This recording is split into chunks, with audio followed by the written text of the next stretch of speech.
വിശുദ്ധ ലൂക്കായുടെ സുവിശേഷം 20-ാം അധ്യായം 1 മുതൽ 47 വരെയുള്ള വാക്യങ്ങൾ. ഒരു ദിവസം അവൻ ദേവാലയത്തിൽ ജനങ്ങളെ പഠിപ്പിക്കുകയും സുവിശേഷം പ്രസംഗിക്കുകയും ചെയ്തുകൊണ്ടിരുന്നപ്പോൾ പുരോഹിത പ്രമുഖന്മാരും നിയമജ്ഞരും ജനപ്രമാണങ്ങളോട് കൂടെ അവന്റെ അടുത്ത് വന്നു. അവർ അവനോട് പറഞ്ഞു, എന്റെ അധികാരത്തിലാണ് നീ ഇതൊക്കെ ചെയ്യുന്നത്?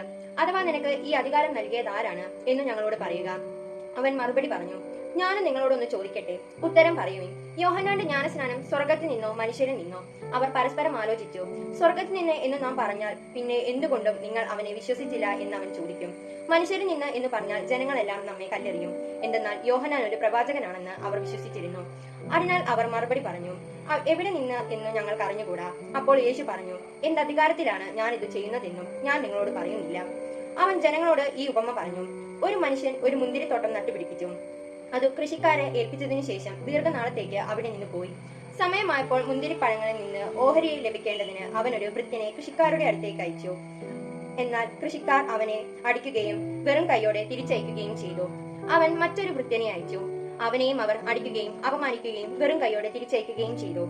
അവൻ മൂന്നാമതൊരുവനെ അയച്ചു. അവർ അവനെ പരിക്കേൽപ്പിക്കുകയും പുറത്തെറിയുകയും ചെയ്തു.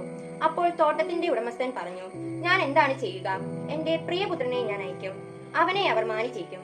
പക്ഷേ കൃഷിക്കാർ അവനെ കണ്ടപ്പോൾ പരസ്പരം പറഞ്ഞു, ഇവനാണ് അവകാശി, ഇവനെ നമുക്ക് കൊന്നുകളയാം, അപ്പോൾ അവകാശം നമ്മുടേതാകും. അവർ അവനെ മുന്തിരിത്തോട്ടത്തിന് വെളിയിലേക്ക് എറിഞ്ഞു, കൊന്നുകളഞ്ഞു. ആകയാൽ മുന്തിരിത്തോട്ടത്തിന്റെ ഉടമസ്ഥൻ അവരോട് എന്തു ചെയ്യും? അവൻ വന്ന് ആ കൃഷിക്കാരെ നശിപ്പിക്കുകയും മുന്തിരിത്തോട്ടം മറ്റാളുകളെ ഏൽപ്പിക്കുകയും ചെയ്യും. അവർ ഇത് കേട്ടപ്പോൾ ഇത് സംഭവിക്കാതിരിക്കട്ടെ എന്ന് പറഞ്ഞു. യേശു അവരെ നോക്കിക്കൊണ്ട് പറഞ്ഞു, പണിക്കാർ ഉപേക്ഷിച്ചു കളഞ്ഞ കല്ല് മൂലക്കല്ലായി തീർന്നു എന്ന് എഴുതപ്പെട്ടിരിക്കുന്നത് എന്താണ്? ആ കല്ലിന്മേൽ നിപതിക്കുന്ന ഏതൊരുവനും തകരും. അത് ആരുടെ മേൽ പതിക്കുന്നുവോ അവനെ അത് ധൂളിയാക്കും. തങ്ങൾക്കെതിരെയായിട്ടാണ് ഈ ഉപമ അവൻ പറഞ്ഞതെന്ന് നിയമജ്ഞരും പ്രധാന പുരോഹിതന്മാരും മനസ്സിലാക്കി അവനെ കയ്യേറ്റം ചെയ്യാൻ ശ്രമിച്ചു. എന്നാൽ അവർ ജനങ്ങളെ ഭയപ്പെട്ടു. അതിനാൽ അവർ നീതിമാന്മാരെന്ന് ഭാവിക്കുന്ന ചാരന്മാരെ അയച്ച് അവനെ ദേശാധിപതിയുടെ അധികാരത്തിനും വിധിക്കും ഏൽപ്പിച്ചു കൊടുക്കത്തക്ക വിധം അവന്റെ വാക്കിൽ നിന്നും എന്തെങ്കിലും പിടിച്ചെടുക്കുവാൻ അവസരം കാത്തിരുന്നു. അവർ അവനോട് പറഞ്ഞു, ഗുരു, നീ ശരിയായി സംസാരിക്കുകയും പഠിപ്പിക്കുകയും ചെയ്യുന്നവനും മുഖം നോക്കാതെ ദൈവത്തിന്റെ വഴി സത്യമായി പഠിപ്പിക്കുന്നവനുമാണെന്നും ഞങ്ങൾക്കറിയാം. ഞങ്ങൾ സീസറിന് നികുതി കൊടുക്കുന്നത് നിയമാനുസൃതമോ അല്ലയോ?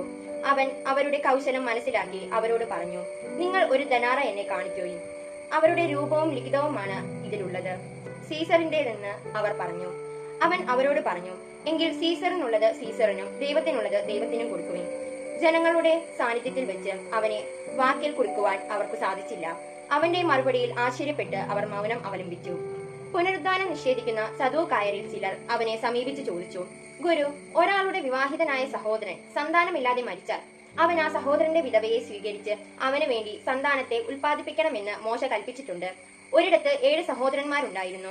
ഒന്നാമൻ ഒരുവളെ വിവാഹം ചെയ്തു. അവൻ സന്താനമില്ലാതെ മരിച്ചു. അനന്തരം രണ്ടാമനും പിന്നെ മൂന്നാമനും അവളെ ഭാര്യയായി സ്വീകരിച്ചു. അങ്ങനെ 7 പേരും സന്താനമില്ലാതെ മരിച്ചു. അവസാനം ആ സ്ത്രീയും മരിച്ചു. പുനരുദ്ധാനത്തിൽ അവൾ അവരിൽ ആരുടെ ഭാര്യയായിരിക്കും? അവൾ 7 പേരുടെയും ഭാര്യ ആയിരുന്നല്ലോ.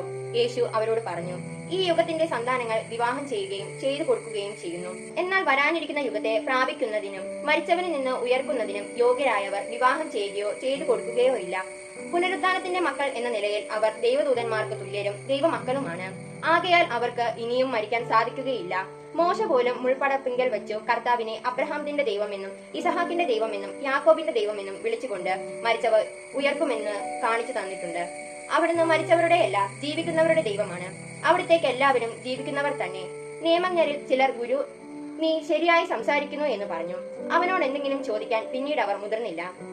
അപ്പോൾ അവൻ അവരോട് ചോദിച്ചു, ക്രിസ്തു ദാവീദിന്റെ പുത്രൻ ആണ് എന്ന് പറയാൻ എങ്ങനെ കഴിയും? ദാവീദ് തന്നെയും സങ്കീർത്തന പുസ്തകത്തിൽ പറയുന്നു, കർത്താവ് എന്റെ കർത്താവിനോട് അരുൾ ചെയ്തു, ഞാൻ നിന്റെ ശത്രുക്കളെ നിനക്ക് പാദപീഠമാക്കുന്നതോളം നീ എന്റെ വലതുഭാഗത്തിരിക്കുക. ദാവീദ് അവനെ കർത്താവ് എന്ന് വിളിക്കുന്നു. പിന്നെ എങ്ങനെയാണ് അവൻ ദാവീദിന്റെ പുത്രനാകുന്നത്? സകല മനുഷ്യരും കേൾക്കെ അവൻ ശിഷ്യന്മാരോട് പറഞ്ഞു, നിയമജ്ഞരെ സൂക്ഷിച്ചു കൊള്ളുവിൻ. അവർ നീണ്ട മേലങ്കികൾ ധരിച്ചു നടക്കാനും പൊതുസ്ഥലങ്ങളിൽ അഭിവാദനങ്ങളും സിനഗോഗുകളിൽ പ്രമുഖ സ്ഥാനങ്ങളിലും വിരുന്നുകളിൽ ആഗ്രസ്ഥാനങ്ങളും ലഭിക്കാനും ആഗ്രഹിക്കുന്നു. അവർ വിധവകളുടെ ഭവനങ്ങൾ വീങ്ങുകയും ദീർഘമായി പ്രാർത്ഥിക്കുന്നതായി നടിക്കുകയും ചെയ്യുന്നു. അവർക്ക് കൂടുതൽ കഠിനമായ ശിക്ഷാവിധി ലഭിക്കും. വിശുദ്ധ ലൂക്കായുടെ സുവിശേഷത്തിലെ 20-ാം അധ്യായത്തിലെ ചോദ്യോത്തരങ്ങൾ. ചോദ്യം 1. ഈശോ ദേവാലയത്തിൽ ജനങ്ങളെ പഠിപ്പിക്കുകയും സുവിശേഷം പ്രസംഗിക്കുകയും ചെയ്തുകൊണ്ടിരിക്കുമ്പോൾ ആരെല്ലാമാണ് ജനപ്രമാണികളോട് കൂടെ അവന്റെ അടുത്ത് വന്നത്? ഉത്തരം, പുരോഹിത പ്രമുഖന്മാരും നിയമജ്ഞരും. ചോദ്യം 2. ഞാനും നിങ്ങളോട് ഒന്ന് ചോദിക്കട്ടെ, ഉത്തരം പറയുവിൻ എന്ന് പറഞ്ഞ ശേഷം യേശു അവരോട് ചോദിക്കുന്നതെന്ത്? ഉത്തരം യോഹന്നാന്റെ ജ്ഞാനസ്നാനം സ്വർഗത്തിൽ നിന്നോ മനുഷ്യരിൽ നിന്നോ. ചോദ്യം 3. വേലക്കാരുടെ ദിവസത്തേക്ക് എത്ര വെള്ളിക്കാശ് പറഞ്ഞോതിയിട്ടാണ് വീട്ടുടയൻ അവരെ മുന്തിരിത്തോട്ടത്തിൽ അയച്ചത്? ഉത്തരം ഓരോ വെള്ളിക്കാശ്. ചോദ്യം 4. സന്ധ്യയായപ്പോൾ വേലക്കാർക്ക് കൂലി കൊടുക്കാൻ മുന്തിരിത്തോട്ടത്തിന്റെ ഉടയവൻ കൽപ്പിച്ചതാരോട്? ഉത്തരം തന്റെ വിചാരകരോട്. ചോദ്യം 5. വിശുദ്ധ ലൂക്കായുടെ 20-ാം അധ്യായത്തിന്റെ തലക്കെട്ട് എന്താണ്? ഉത്തരം യേശുവിന്റെ അധികാരം. ചോദ്യം 6. പണിക്കാർ ഉപേക്ഷിച്ച് കളഞ്ഞ എന്താണ് മൂലക്കല്ലായി തീരുന്നത്? ഉത്തരം കല്ല്. ചോദ്യം 7. ലൂക്ക 20-ാം അധ്യായത്തിന്റെ 3-ാമത്തെ തലക്കെട്ട് എന്ത്? ഉത്തരം സീസറിന് നികുതി കൊടുക്കണമോ. ചോദ്യം 8.